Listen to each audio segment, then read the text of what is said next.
successful winning program, our scouting program, the Natchez Grace Council. I know that there are a lot of worthwhile organizations and charities and programs that fight for our support. When you think of those organizations, might I suggest that you give scouting a strong consideration. I think it's one of the best investments we as businessmen and women can make in our future. In my opinion, the many, many scouts from years past, as I look around this room once again, and around the board tables, and around the many charitable committees in our community, scouts seem to be the many valuable members and leaders on the front line in many of our businesses and organizations. Before I introduce Keerthin here shortly, I want to offer you a chance to support our Natchez Grace Councils. If you feel the scouting spirit tonight, pardon me if it feels like I've been preaching tonight, but I do hope you feel the spirit of scouting. If not, you certainly will here very shortly. I sincerely thank those of you who have sponsored this event and have already pledged your support for our council. Those of you who have not had that opportunity can do so now by filling out one of the pledge cards. You've got them around your table there. Pull out one of those, and if you may, fill it out tonight and put it in an envelope and leave it on the table. We'll gather those before we leave. Now let's get on to the program. Hearing from Keerthin Keynote. This is an incredible young man. Keerthin is a senior at Oxford High School and has received and has achieved Scout's highest award, the rank of Eagle Scout. He has earned 101 merit badges.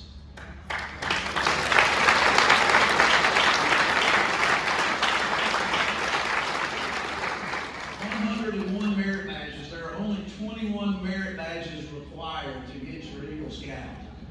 I met Keerthin and his family back in the back just a few moments ago, and I got to looking, and it kind of made me think about flying on an airplane, the seatbelt extender. I don't know if he's got a sash extender, but it is completely full. I don't think you can get another one, Keerthin. But what an incredible feat. Keerthin created a flag retirement box, drop box, the first of its kind for Oxford, as his Eagle Scout project to respectfully retire old flags, which involves 770 plus service hours. 770 plus service hours.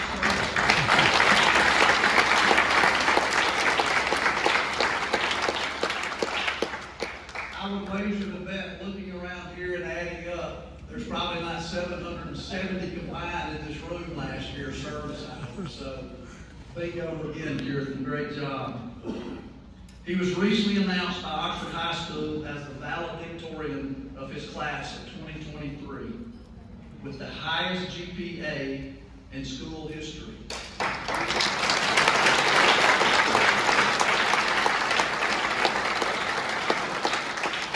4.76 out of 4. I don't know how you do that. But anyway, he was just talking, we were meeting with his parents earlier, and he's shooting for a 4.0 before he gets out in the spring.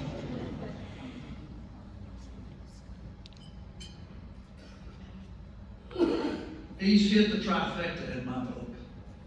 Also most recently selected Star Student, National Merit Semifinalist, and currently awaiting. No, he's not currently waiting. I'm reading my script here, thanks to Brian Stager again. But I just understood from his mother that he has now been accepted as a National Merit Finalist.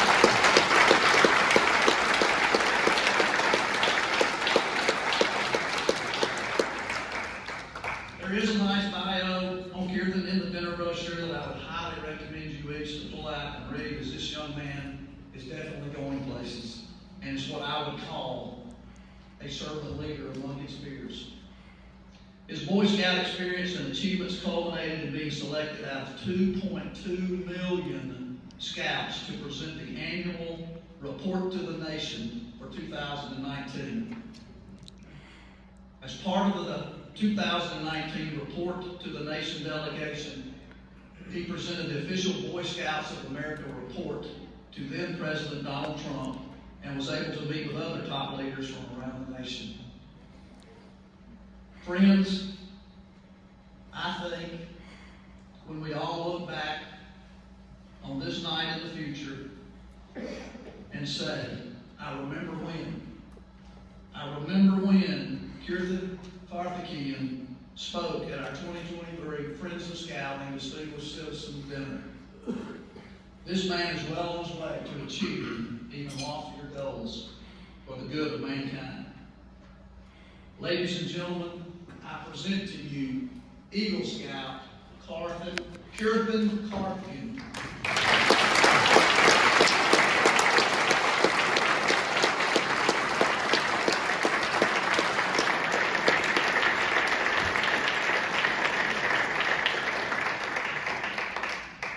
Hi everyone, thank you Mr. Gregg for the amazing introduction. Every achievement you were saying, I was thinking, that's me. But yeah, thank you so much for it. I kind of asked for a better one. As Mr. Gregg said, my name is Keerthin, and I am an Eagle Scout. And scouting has made an incredible impact on my life through several different avenues. And I wish I could say I joined Scouts because I was mesmerized by the opportunities that came with it. Actually, I was mesmerized because of a really cool flashlight that they offered. To set the scene, I'm in 2nd grade, and a local scout recruiter has come to our local officer school. And he talks all about this promise of adventure, of outdoors, of just being able to explore the world. And that sounds great and all, amazing, but his last line that he added was, you'd also get a free flashlight that if you shook, would increase the battery charge. And that's what got me hooked into Scouts. And that's probably one of the greatest decisions, split in the moment, that I've ever made. So today I'd like to present to you how Scouting has made an impact on me and how that's allowed me to make an impact on my community, and why Scouting is so important in today's day and age. So in short, I'd like to present my Scouting journey. Mr. John, please. Thank you. So in Scouts, as I'm sure many of you know, we have the opportunity to achieve merit badges. So a little description on how merit badges work is essentially with each one of these little patches that you have on your sash, those are essentially a skill that you've earned through Scouts. And each one of these skills helps prepare you in life. Like for example, I have the automotive maintenance merit badge. And because I have the automotive maintenance merit badge, I don't have to pay $300 whenever my car breaks down. So that's really nice. And then it's also just things that you're interested in, like the astronomy merit badge. I would have never known about these things like lunar nebulas and other things like that without understanding the astronomy merit badge. So each one of these merit badges gives you a little pocket of information that you can use in your daily life, whether it's a party trick, like, hey, I know about that, or if it's anything else. So in these specific pictures, on the top left is I'm working with a scientist at the University of Mississippi. His name is Dr. Nirmal Pugh, and he helped me with the inventing merit badge, as he helped create several types of medicine as a natural science research scientist. And in the second merit badge, one of our greatest Oxford Police Department officers, Mr. John Edge, is an amazing, not John Edge, Mr. Drew is an incredible person who helped with with my fingerprinting merit badge. And then in the top right is Mayor Robin Townhill, who is the mayor of Oxford, and she helped me with the journalism merit badge. And I actually remember specifically the moment. So that was my first interview I was ever conducting with a person, and so I was waiting in the lobby of her office, and I was just getting called in, and I had no idea what to say. I had all these questions, and so the first thing I said to her was, "Hi, my name is Keerthin." So messed up immediately, but then we've become great friends since then. Thank you. And so then the picture in the bottom left is actually I was in Hawaii, and my parents were like, you might as well get a merit badge while you're here at it. So I ended up taking plant sciences while I was there in Hawaii. There's each one of those parts with every moment that I have, whether it's on vacation or whether it's at school, there's always a merit badge memory that comes back with it. Should on, please? Thank you so much. And so a lot of things that we do in Scouts overall, a lot of it comes with service. So service is something we try to ingrain in our Scouts at a young age, and that's because a big idea of Scouts is giving back to our community. It's about helping our society improve and grow in a way better than it was before. And you can see that a lot in Scouts, and even the tiniest things, like we have a concept called leave no trace. The leave no trace essentially means whenever you go to a campsite and you see all the trash on the ground and things like that, you want to pick it up and leave that place better than you found it. So that's kind of what we like to do with society as a whole. Leave society better than when you originally took part in it, because we want to leave a lasting impression on our community. And so in these pictures, you can see I'm taking part in several different service activities. I like to particularly take note of the one on bottom left. So I took part in a program called Feed the Hunger. And I'm not sure how many of you have heard of it, but it's essentially a program where it's 100, 200, maybe 300 different individuals that create an assembly line where they try to create food packets for impoverished individuals in poverty countries, like in some countries in Africa or the Middle East. And so it's just a really cool experience overall, because you get to see 300 different people, different lives, different backgrounds all come together for the benefit of others, for the benefits of people we've never met before. And so that kind of brings back how good people can be whenever they set their mind on something. Thank you, Mr. Dawn. Mr. Dawn is the guy with the PowerPoint today, so he's my main dude right there. And so I'd like to also take some time to talk about the Order of the Arrow. And just by the fact that it's an incredible name, like imagine being able to say, I'm part of the Order of the Arrow. That just sounds cool to say.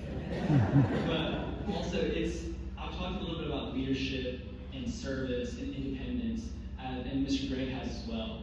Order of the Arrow basically takes all that to the next level. We have things that not exactly allowed to disclose as part of the Order of the Arrow, but there's things called ordeals, which is an entire ordeal. And it's basically these like campouts that you have to go on where you're basically stripped into your basic needs, having to go through. It's like the Marines, but Boy Scout version. But this is what teaches us same method and see how it turns out. And that's what I did. And then this project gained lots of awards at the regional and state level. So at the regional level, I had 7 different awards at a sweepstakes at the regional fair. And then at the state fair, I had the best of fair in 8th grade, which should not be possible because you're only allowed to get best of fair if you're in high school. So I beat the system. And so because of that, I was also allowed to go to the international fair, and I was placed as a finalist there. And so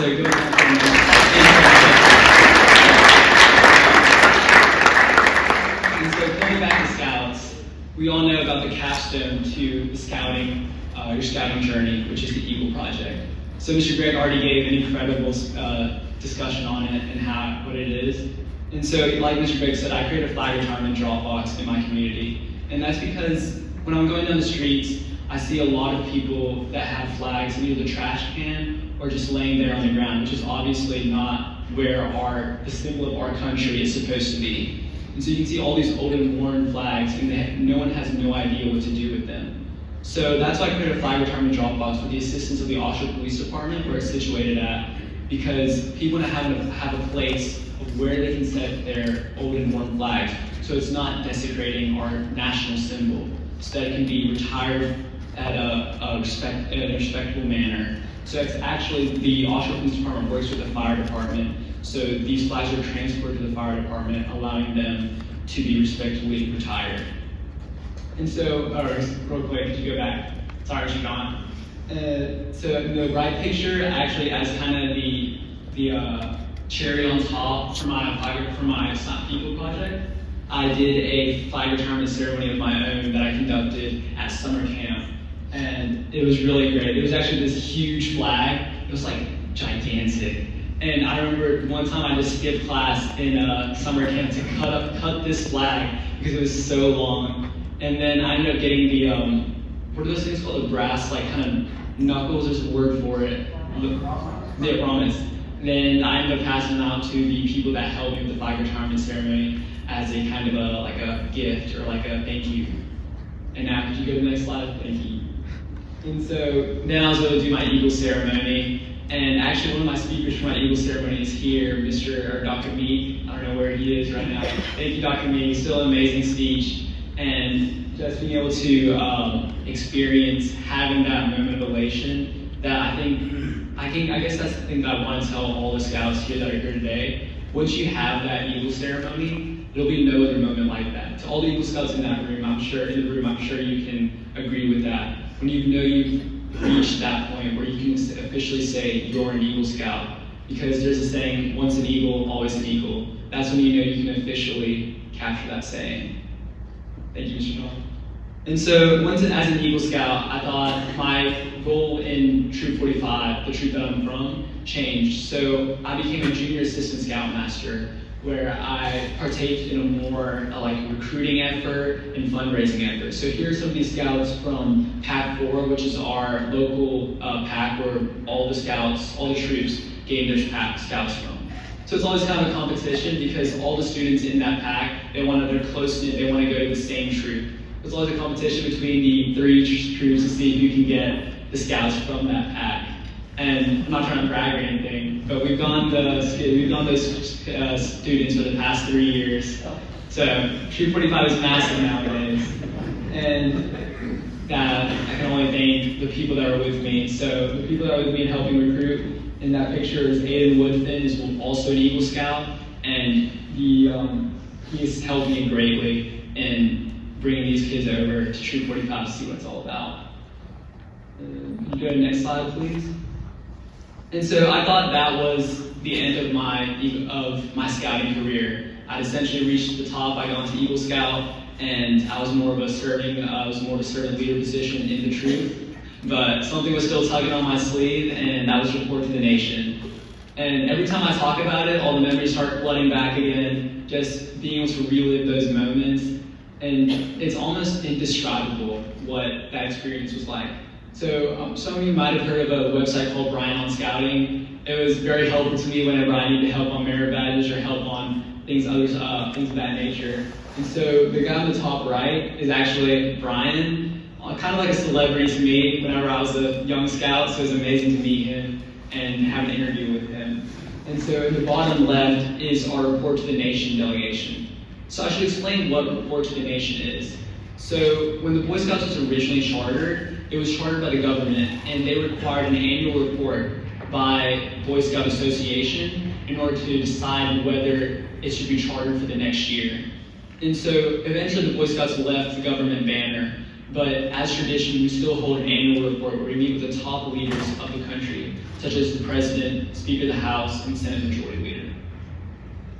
And so in this picture, I've presented the Report to the Nation to Miss Nancy Pelosi, the Speaker of the House at that point, and then President Trump. And so it was just an incredible experience to meet President Trump. If I'm trying to paint the picture here, so I'm in the Oval Office, and my hands are shaking. I have no idea what I'm about to expect. And everyone failed to inform me that there's actually a secret door within the Oval Office. So we're all just behind the desk waiting for the president to show up. And then all of a sudden, I'm just like doing something on the Resolute desk. I'm just like scratching at the surface, super scared and nervous. And then all of a sudden I hear a door open when it's not even a door, it's a painted wall. That's a door in disguise. And it's the president walking through.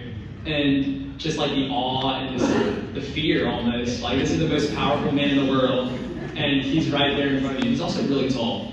And it's just an amazing moment to meet him. And then he just like shakes each one of our hands and sits down at the Resolute. And it was also an incredible experience because the entire time that I was in DC, I've been kind of like joking to my fellow delegates that my eventual career aspiration is to become president. And so he asked at one point has an aspiration in politics or in sitting in this seat at one point. So everyone kind of just like looked at me, and then President Trump saw that, and he was like, "Oh, so you're trying to take my seat, huh?" And it was just an interesting moment. But yeah, and then I also got to meet Nancy Pelosi in her chambers, and it was an amazing moment. And so here you can see I met with Trent Kelly, who is our congressman, and then Roger Wicker, who's our senator. And then I was able to meet with General John W. Raymond, which is really cool. So General John W. Raymond is the first commander of the Space Force. So some of you might have heard of the Space Force. It's the new it's the new military division in the government. And so it's really cool to know that he's the first. And it was also, he was in the office with Trent Kelly whenever I met him. It was really cool because we were supposed to meet him, but we weren't able to get a meeting with him, but we were able to get a meeting with the president. So it was even more hard to get a meeting with. And he had just made a new batch of challenge coins. So some of you might know what challenge coins are. They're a huge thing in DC, where each influential person you meet, they kind of give you a challenge coin, which is like a token of appreciation almost. He had made his first new batch of challenge coins, and I was the first one to receive it, which is an amazing feeling. And so then in the bottom left, I was able to meet with Mitch McConnell, who's the Senate Majority Leader at the time, and he told us all about how we're the leaders of the future, and basically reiterating the Scouts slogan, reiterating what it means to be a Scout, to become a leader. And so once I came back from this trip, I was promoted to a further leadership position where I became basically an advisor to the troop. So I was an advisor to the senior patrol leader and the assistant senior patrol leader in helping the troop run more smoothly while the leaders kind of took a backstage. And so I was able to, so that in the top right is Mr. Chuck, who's my scoutmaster at the time, and he's the one presenting me this new position. And then in the middle is my lovely family in the back. They're with me in the picture. And then in the left is actually our senator from my local area, which is Nicole Boyd. So after coming back from the DC trip, I was officially recognized by the Mississippi Senate with my name described in the record book. And so I was able to use the things I gained with Scouts in further endeavors, such as Boyd State. I was able to meet with the Senator Mahai Smith and with the Boyd State Director. And so finally, the leadership impact is what I'm trying to get at with Scouts. And so here I'm meeting with Senator Trent Lott. So I was able to meet him through the Lott Leadership Program, which is a program that's creating new leaders in Ole Miss. So it's a program for rising seniors where they could partake in several different classes, such as speech and politics. And in the end, we go to Jackson and we talk with former Senator Trent Lott. And I was also, in further leadership positions, I'm a part of the student ambassador for the Secretary of State. So here I am meeting with him in the middle picture.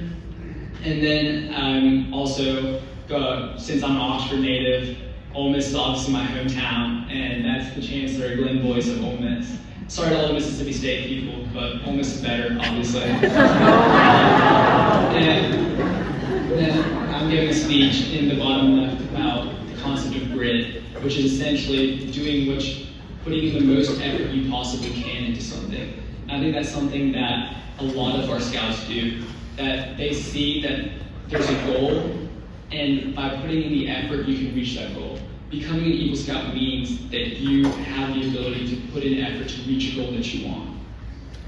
And I think that's the last slide. So I think to wrap it up in a bow, what I'm trying to get at is I talk about all this to say, I'm not special. I want to get that, I want to emphasize that I'm not special. Every Scout has the potential to reach this and the potential to reach greater than this. And that all starts with your support. Each and every one of you are the ones that start each Scout's story, that invest in them. And that investment gets paid out with Boy Scouts' highest accomplishment, Eagle Scout.